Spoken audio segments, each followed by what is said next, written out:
Once upon a time in a village called Kanema, there lived a beautiful young woman named Amarachi.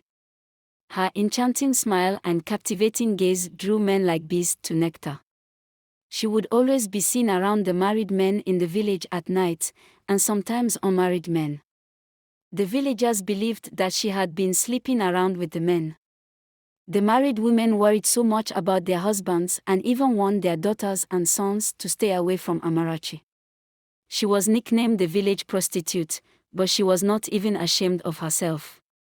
She would wear short dresses and often decide to expose her body. Amarachi was known to have started this immoral behavior after the death of her father. Her uncle took all that her father owned and threw her out of her own father's house. In order to survive, she decided to engage in prostitution.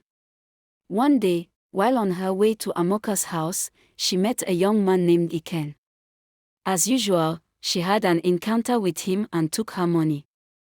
Few weeks later, Amarachi started experiencing signs of pregnancy. She visited the village native doctor and he confirmed she was pregnant. That night, Amarachi carried throughout the night.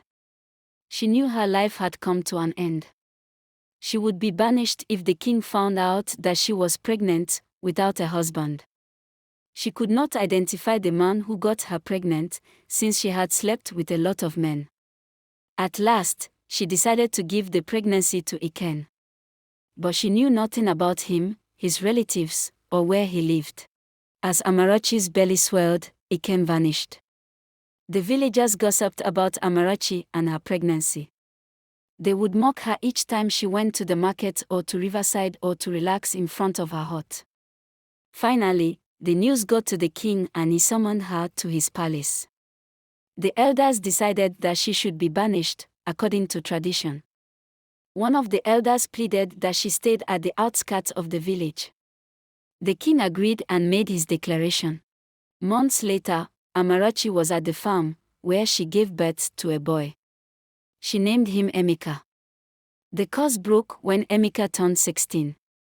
The king had passed away and a new person was to be installed. On the day of the coronation, Amarachi disguised herself so that no one could notice her, and went. To her surprise, the new king was Iken. Upon seeing this, she gathered courage and approached him. She removed the cloth and everyone was shocked to see her.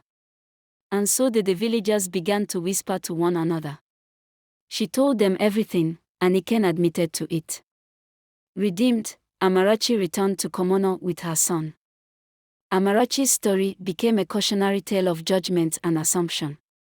Iken, now a king, and Amarachi, once shunned, found peace, her secrets transformed into a testament of resilience.